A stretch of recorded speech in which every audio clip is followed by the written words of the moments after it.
So on our website, we've got a guide to measuring for curtains and blinds that you can click on and download and print off, which you may find helpful. But we also thought we'd just do a quick video to show you and just give you a few tips as to how you can measure, in this case, for Roman blinds. So taking this window, the first thing you have to consider is, are you going to have your blind what we call inside the recess, which is in here, or are you going to have it outside the recess here?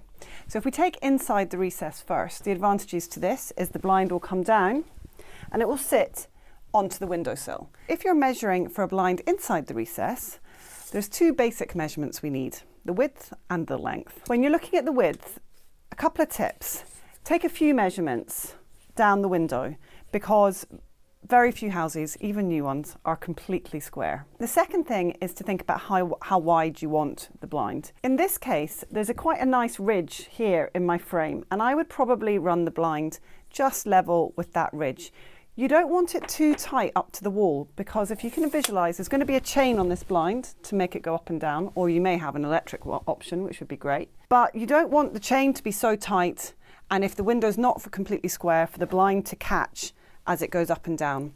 So in most windows, we would say leave at least 1 centimetre or 2 centimetres on each side for it to go freely up and down the window. But in this case, I'm going to run my blind one edge of the frame to the other, or this bit of the frame here, just because I think that would line up well.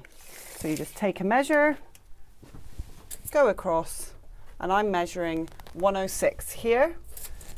Then I'm going to check this up here. I'm measuring 106 again, and I'm going to check down here.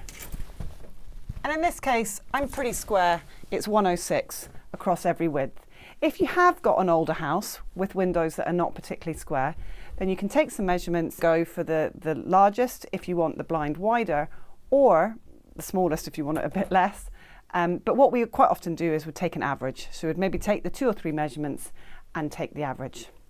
In terms of the drop, it's exactly the same. We are measuring from the sill, because you want the blind to come down and hit the sill up to the top, which in this case is 158. And you can check that again across the width of your sill. And I'm fairly happy with my measurement here for my length of 158.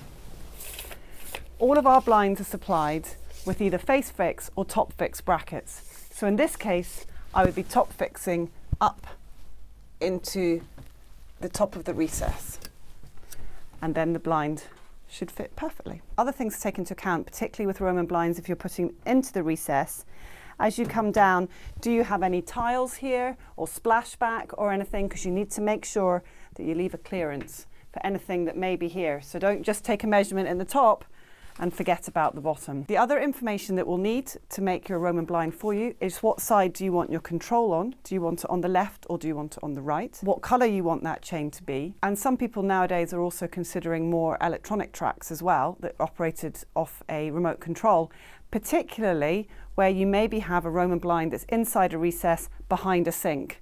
With most worktops being 600 wide, you have to be quite tall to stretch across otherwise.